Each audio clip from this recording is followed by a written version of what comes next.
So what we just did was settle down for 11 minutes of high-octane threat. No, we didn't. We watched a little extra thing that is worth touching on because it's sort of the start of a trend that lasts for a good chunk of the next decade of Doctor Who. Just not in this form. I'm Chris. I'm not Chris. And you might have to project a bit because you're further away from I'm not Chris! Oh, God. We just watched the Tardisodes.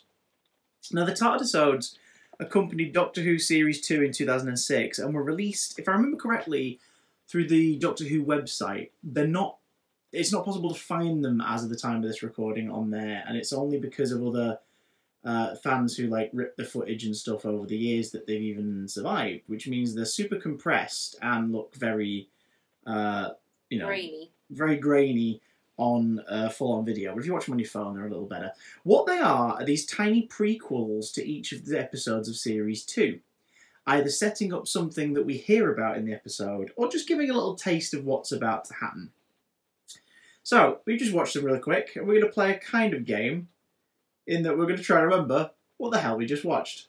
So, for New Earth, what was the Tardisode? It was like a little advert for the hospital.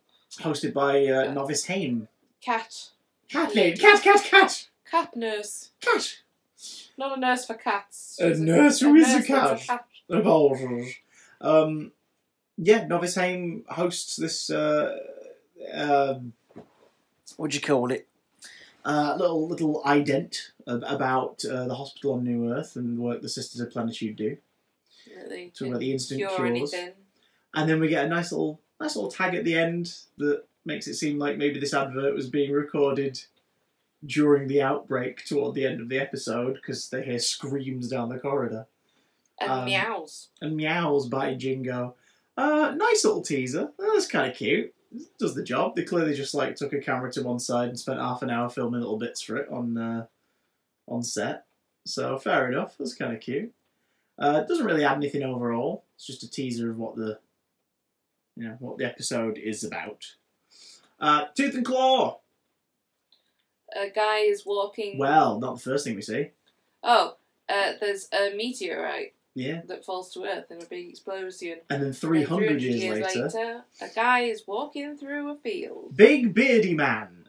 So somewhere, presumably within the vicinity of the location that Tooth and Claw takes place in the Torchwood estate. In Bonnie, Scotland. Yes, and this one thing I found odd about this, it's a nice composite of the CGI werewolf because it's obviously most likely using a shot that already exists and compositing the wolf effect in, but it's used well.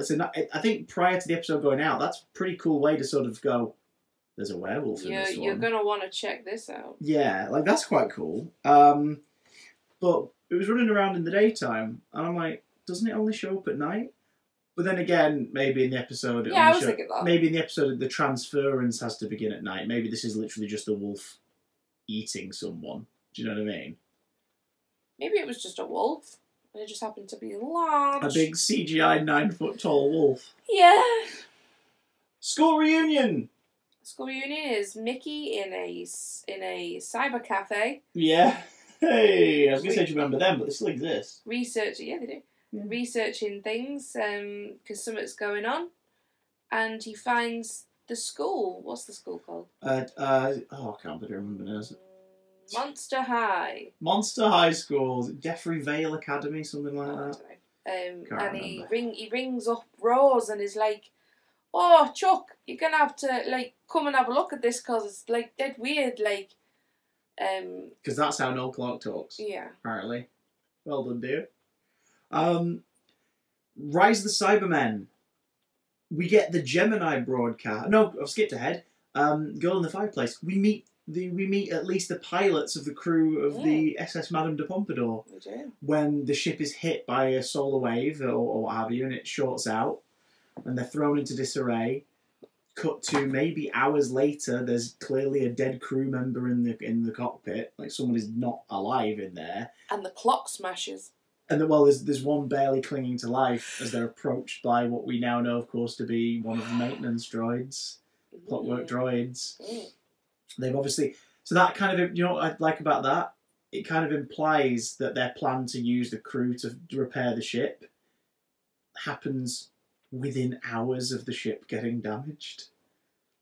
Because at most, that crew member has been lay there for a few hours waiting for assistance. Ooh. Like, they might be the last one who is alive. And it's the fact that when it approaches her and she's like, right, thank God you're here to help. No, wait, what do you do? It begins to, like, pull at her leg. So it's just going to, like, drag her off. So morbid. And then, as you say, it ends with the clock on the mantle of young Renette's fireplace smashing. Cracking, yeah. Rise of the Cybermen, we get the Gemini broadcast. The secret broadcast being sent out to organisations that are trying to take down Lumic and learn about what his company's up to.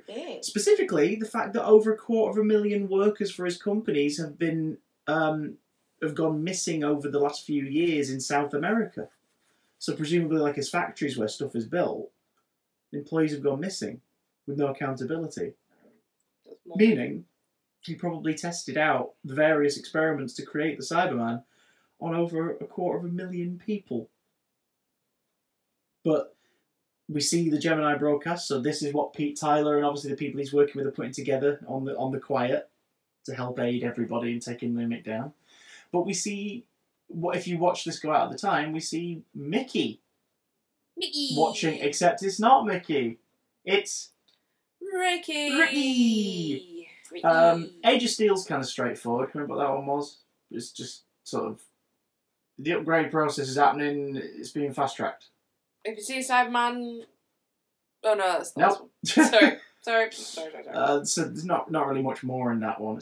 But a cool little graphic of a brain going out of the human skull and going to the Cyberman head, and then a CGI like Cyberman head forming and stuff. So some graphics were made specifically for these. So that's kind of cool. Idiot's Lantern. We see not Magpie, but I guess someone delivering for Magpie. And installing a telebox.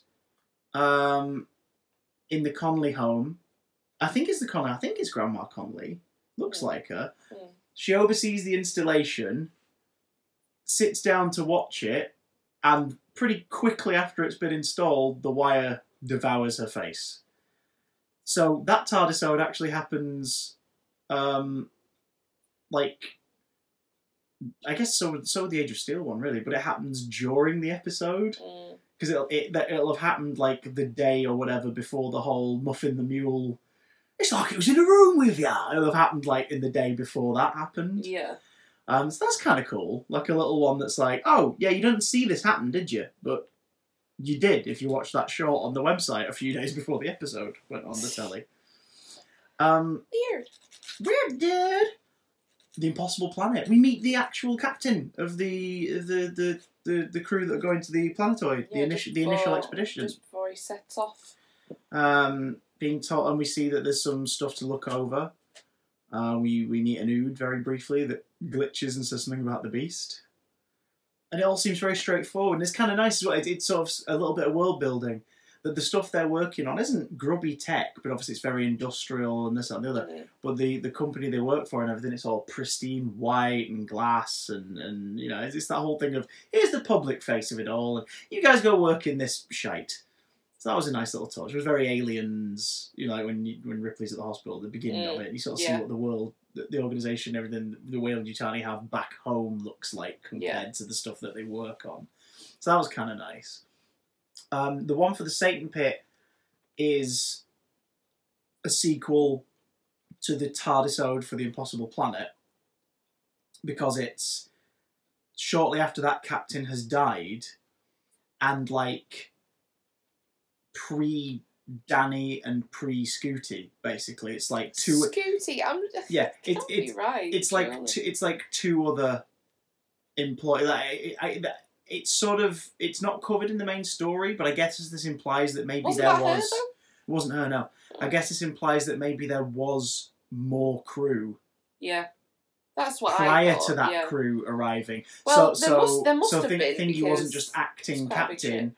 He was acting captain because they'd sent him and his team in to see what was happening.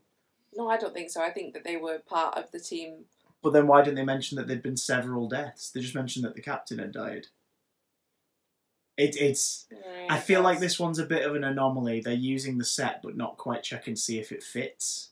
But it's still cool to see the signals from the Beast showing up in like the graphics on the displays freaking out, and like the console sets on fire, and the like that's quite cool. That was nice. They're at least being creative with it, I guess. Yeah. Love and Monsters.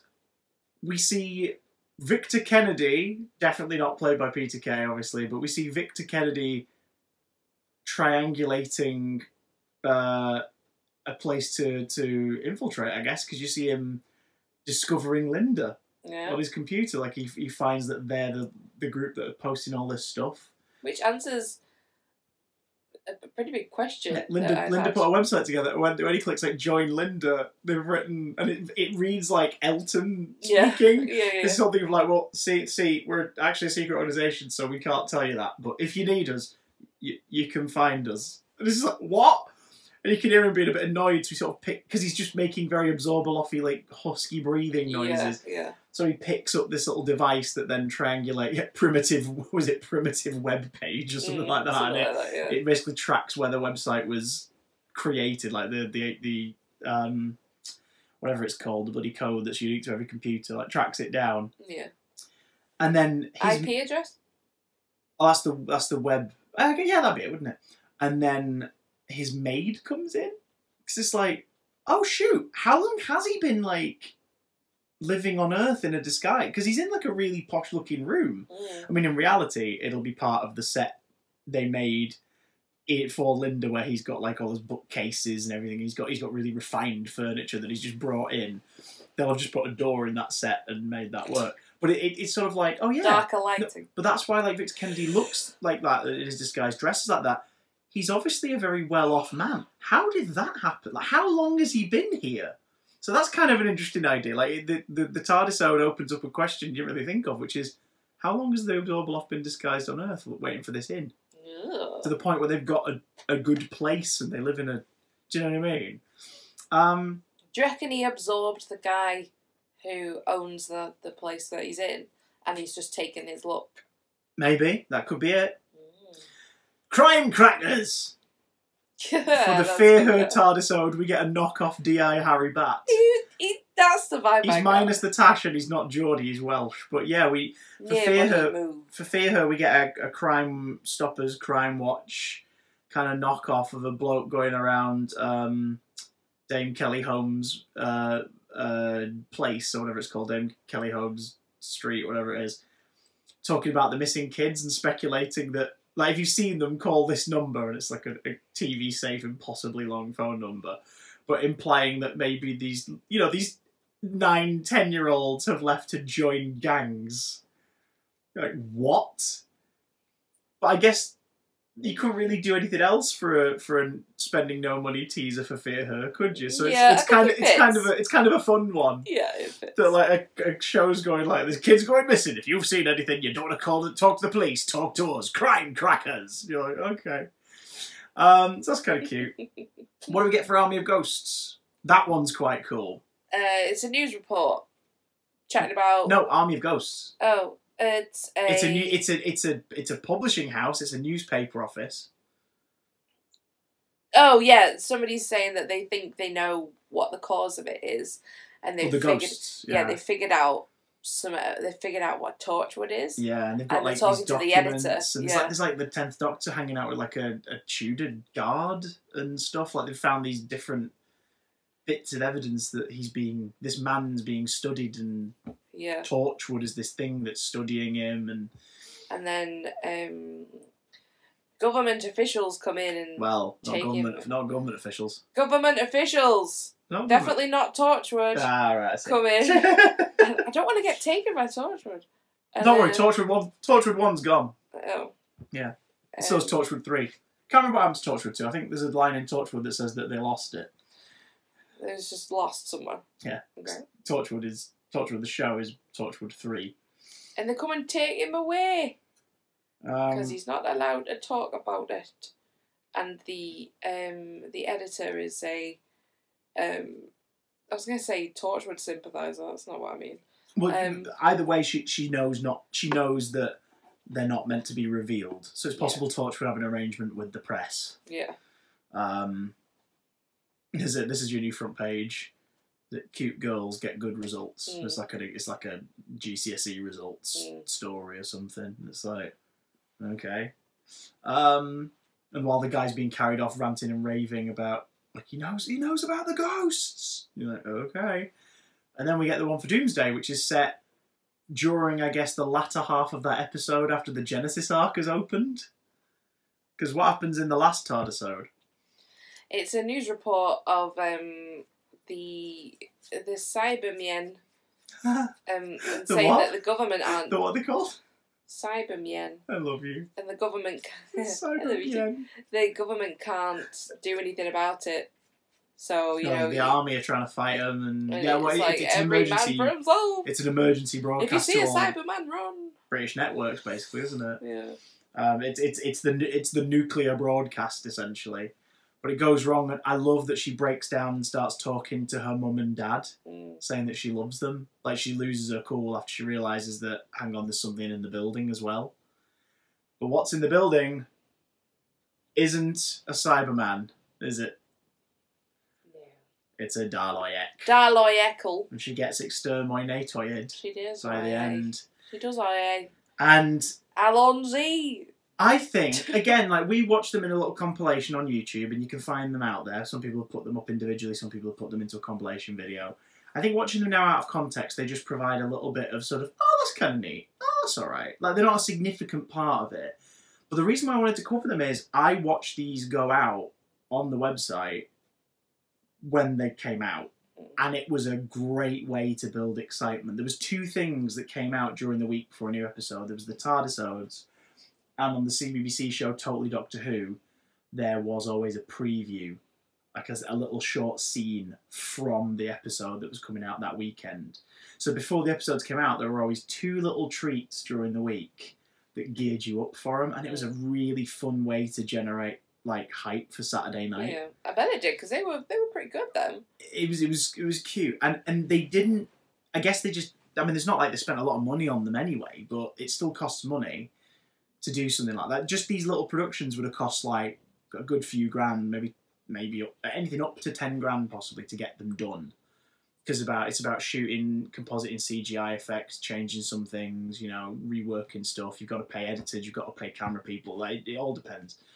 And having done a lot of behind the scenes stuff myself, I know that it would have been like the film crews for them would have been allowed in way after hours. So it would have been people staying up till bollocks o'clock on the sets before the sets get taken down the next morning. And, you know, it takes a lot of work to do little things like this. So I can see why they probably save the money and the time the next series. But it could have been a cool little tradition going forward that before every new episode there's like a little preview. Not of the show, but of something that ties in. Tiny teaser. Yeah. The Tardisodes may not have stuck around, but they kind of lived on in the DVDs. And when we get to Series 5 and Series 6 and 7, so the main 3 Matt Smith series, we'll be doing a couple of other bonus episodes for each series, because we get the short films straight to the DVDs called Meanwhile in the TARDIS, and they're these little short films. There's 2 for Series 5, I think there's 2 for Series 6, and there's maybe 2 for Series 7. Just these extra little adventures, this time, of course, featuring like the Doctor or the Companion or whatnot, and they're all usually shot on the TARDIS. But it shows that, you know, it's kind of a cool experiment to do these extra little things. And the Tardisodes live on, sort of, but it would have been fun for them to stick around in this form. I think it was quite cute. And it was the early days of video mobile as well, so people would be watching them on their phone and stuff. Like, really? Oh yeah, like 2006, people were getting some phones were showing up that had like video and basic web access and stuff. So this was a way to. It would have been things like you download it onto your phone to watch on your phone. I guess, one of those things. Plug your phone in, go to the BBC website. Yeah. Oh well, no. It would have been like you send it to yourself in an email and then you download it. Oh my god! Yeah. Oh my gosh. I think I just watched them at the laptop, at the PCs where I watched them. Yeah. But did you guys catch the Tardisodes when they came out? Are you thinking, what the hell are they talking about? I want to watch them. Give them a look up on YouTube. They're pretty fun supplementals. We will be back very soon, not with Doctor Who Series 3. We have 2 more places to visit before Doctor Who Series 3, starting with a return to Cardiff. We'll see you soon! Bye, Talk!